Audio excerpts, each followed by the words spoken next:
Andy Nicholson, you have done the production design on Gravity, a movie that doesn't seem to have a lot of visible production design because people assume it's heavy on digital fakery, but it's not, or is it? And then you design that. How does it work? Well, it works. It's a kind of it's a very interactive process. It involves an awful lot of collaboration between the two departments. The way it starts is it was a research. I mean, for me, designing a movie, I approached it the same way I would as if I was designing a period piece, where you have a very specific amount of reference to the interiors and the exteriors of the International Space Station and the other pieces of space vehicle that we were using as reference were quite specific, and we were moving within that to find the spaces and the background for the character and the journey and the story of Ryan on the outside of the inside of those places. So I started off by looking at and continued to look at thousands of photographs of NASA imagery and Russian space agency imagery, which is all available online, and using that as a basis for what we were going to be recreating, because we had specific interiors and exteriors based on the International Space Station and the Russian space capsule, Russian Soyuz capsule. We started off by researching it, and then we'd model it in the art department. We do basic 3D concept models. They'd be then passed on to Framestore, who would be working with animation, and Alfonso to see how we'd animate a character within that space or on the outside of that space. When small changes were made to those designs because they were low resolution and wouldn't have all the details and doors and hinges and all that kind of stuff was completed, that would then be passed back to us because we'd be working on the same 3D model. We'd then up the detail according to things that worked and didn't work, and that was a circular process for all of the completely virtual sets until we got to a stage where Alfonso could sign off on the design of that set and they can complete the 3D build of it. We also had to work out, I mean, the whole movie was prevised and animated before we shot it, because we had to work out how we would break down each shot to shoot the performance capture of when you're on the exterior of the any of the exterior spacewalk scenes, just the face. In order to do all that, we had to work out what was going to be a fully CG environment, how we were going to shoot people interacting with a CG environment. So we had real physical sets of the inside of the Soyuz capsule and the Shenzhou capsule for the dream sequence and returning to Earth. We had proxy sets, which were representations that were geometrically accurate for the outside of the space station when Sandra was climbing over to get to the airlock. We had a small section for whatever piece we needed to shoot, because all of these sections were divided up into specific 1 or 2 moments that we'd put together seamlessly, so that she would climb over 2 handles, we'd get the shot we wanted, and the proxy set pieces that she was grabbing onto would just be the right colour and in the right place, so that they could be the 3D model later on could be put on top of that, and everything would correspond, and the animation of what she was doing would correspond.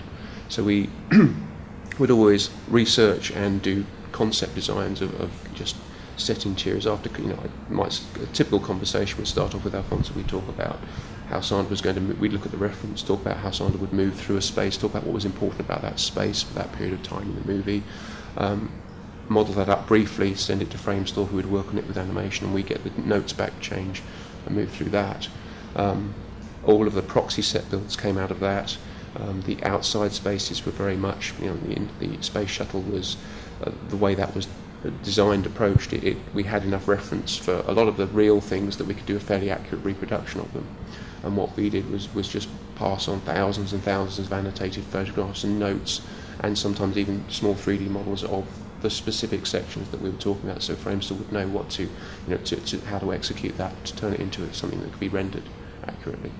Are you physically involved with the production while it's being shot, or is this all taking place before the movie goes into production? I worked on the production. This whole pre-visualization of the movies took a year. Throughout that period of time, I started right at the start of that and moved all the way through all of that, because as everything developed, we need to design changes and alter it, or just reference it and source all the materials, because we had to previs and also pre-light a lot of the 3D interiors. Chiva had a very unusual and abstract task of having to pre-light 3D sets so that he knew how to light the shoot when we were doing performance capture, because the spaces are small. I mean, one of the things that was very important straight off from after talking to Alfonso is the spaces are small in the International Space Station, so, and the camera movements are slow, so details and objects are going to be very close to your face. You're going to see things and be able to contemplate them and think about them when you're the audience. So you need to sort of show all of that stuff and care about it. We spent a lot of time looking at textures and how aged parts of the interiors are and all that kind of stuff. And you were tested on a lot of fronts by a lot of harsh observers about the accuracy of the movie. If this was true or that was, did they catch you on anything significant? No, they didn't. No, they didn't. I mean, all of the logistics of orbital dynamics and many of the other. I mean, there's lots of things they didn't mention, which I was thinking would get mentioned. But they were always things we'd taken license with in the story. We knew pretty much everything going in that was being altered and refined and being stretched to make the story work and make the mise-en-scene that much more effective. And there's nothing. I mean, certainly one of the nicest things was there's a couple of astronauts have been very complimentary about the technical, the button pushing and the look of the inside and how true to life it is. And that's great because we cared about all of that hugely. And the difficult thing for me within that was when we did have to make an alteration, making it fit within the very specific engineering aesthetic that is all of the extremely functional parts of the space station. But no, we didn't. All of the changes we made were intentional. There were things that were missed out and changed, things that weren't spotted, like I know there's been lots of comments about Sandra taking off her spacesuit and just being in underwear underneath, but repressurizing in an airlock takes sort of 6 hours. It's not a 30-second thing. So there's many things like that we intentionally, you have to change to make the story work, and it is a piece of fiction, and it's about putting it in the world, and it's about drawing people into that world. In the case of Gravity particularly, it's the interiors. It was very much about putting the audience in the same space as Ryan and reminding everybody that she's trying to get back to humanity, which is kind of an allegory for what she's going on personally, what her psyche's like at the time and all that kind of stuff. So it was important that one was drawn into it, and we had detail there because of the slow moves, and it does help to give you a break from the action, and it also brings you into that space. And we took a lot of time dressing the interiors of the 3D sets, which was another thing entirely. That was a completely new process that's never been done before, because if you have a 3D set that's going to have loads and loads of props in it, how do you decide where they're all going to be? And some of them are going to be floating. And the way we did that was we'd do a normal, instead of having a set that you have some prop men in to dress with a set dresser and everybody comes to look at, we do tabletop presentations of everything we talk about with Alfonso for character and background, other nationalities who'd be in the space station, for instance. Then we'd send those over to Framestore. They'd do a process called photogrammetry, which is where you photographically record the 3D aspects of the prop so that you can recreate it in 3D. We then got all that information back from them, and then Rosie, my set dresser, sat with 4 3D modelers, and we placed those 3D models into the same sets that we've been working on in previous, so that Alfonso then come back and study Ryan moving through the International Space Station past all the props and all the pieces, so we could locate where they are. And also because all of these things then have to be built by Framestore to high resolution, which is an expensive process, they had to know what they were into and what we were talking about, and we could plan where we could repeat aspect items, where things could just be cheaply modelled because they were on a wall a long way away from camera, or where things had to be done in huge detail because they were going to be drifting past us and things like that. So there was all of that as well. Is there something as a fan watching the movie that we can that you want to call our attention to, that's something that you're especially proud of, the old Mies van der Rohe line, God is in the details, right? And it's your job to put all those details there. Is there one that you're really proud of, that you thought of that, put it up there, and you would like to call special attention to? Well, I think the work we did on the Soyuz capsule and the Shenzhou capsule were particularly good because they were, when you're designing sets on a large scale for a movie, you very rarely have a camera that's going to be a foot from everything that you're doing for long periods of time. And in the Soyuz capsule in particular, we had you see the buttons, you see everything. Everything is the translations are accurate. The sequence of buttons that Ryan pushes to disengage from the ISS, they're all accurate. And we took out astronaut advice from that guy called Andy Thomas, who was really helpful. Came and sat with us in a mock-up of the set and showed us how everything worked. I'd also by that stage started reading manuals and all sorts of things you can get online, and knew a lot about it as well. And that was really important because that set a lot of the virtual sets had to be virtual because of the zero gravity, but because of the camera moves involved, and if in order to have an actress and give a performance and have them static and the camera moving a lot, the whole set would have to move as well, which was why they were mostly CG.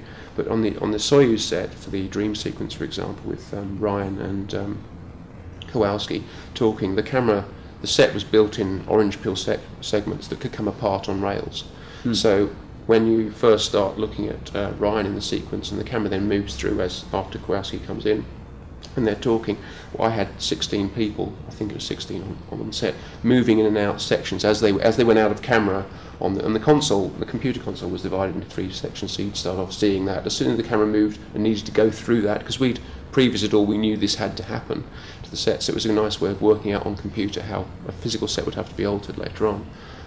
The set pieces would move out and go back in again, so at the end of the shot you'd have a piece that would have moved back in, but you would never have been aware of that. So essentially you were doing a very similar, pretending things weren't there when they were, and they were physical objects. So that and working out how all those things to work and have all the prop pieces work, have them do it silently, have it do it where you could have things at different angles and still work. And it was incredibly, I've got some fabulous photographs of a big stage and a cluster of what looks like 50 people around this very small thing, all caring about making a different thing work. And it was lovely how, not only did we as a team of people have to come together and solve problems to do with, how we're going to zero gravity, deal with that on a daily basis, but have a art department, visual effects pipeline that was much more cohesive than normal, and there was a real synergy to how it all happened. But also, even my prop model makers were having to deal with something, that was going to be seen.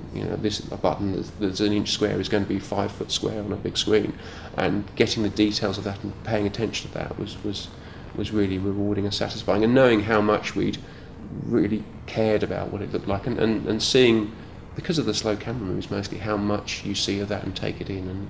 And we knew that would be the case when we started making it, but it's really nice to see that sort of finally up on the screen like that. All right, last question. From the layman's point of view, looking at this movie, it looks like a simple simple visual design. Your other big recent movie, blockbuster status, Alice in Wonderland, looks like an elaborate tableau of just all the little artistry. Every little flower had to be just right. What was more difficult of those 2 movies for you? Gravity was more difficult because I was designing Gravity, and I was mostly involved in the.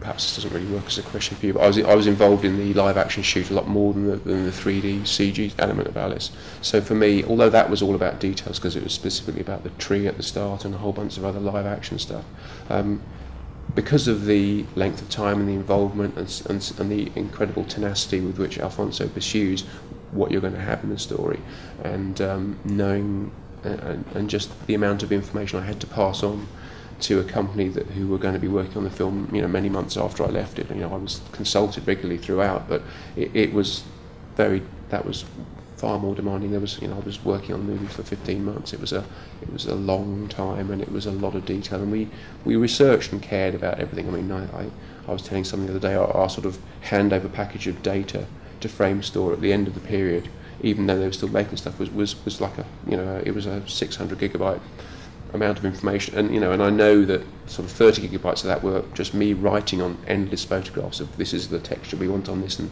this is this bolt scene from 15 different angles, and all that. It was a mammoth undertaking, and it's only now, sort of a couple of years later, looking back at the whole thing, just that I was going through my files for some talks I've been given, and it was just like this.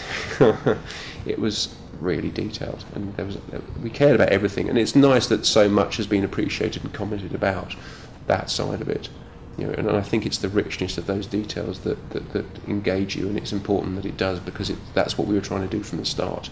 That was my first meeting with Alfonso. We started talking about the details and how great they were, and how if we showed those, you're drawn in, and it's just great stuff to look at. It was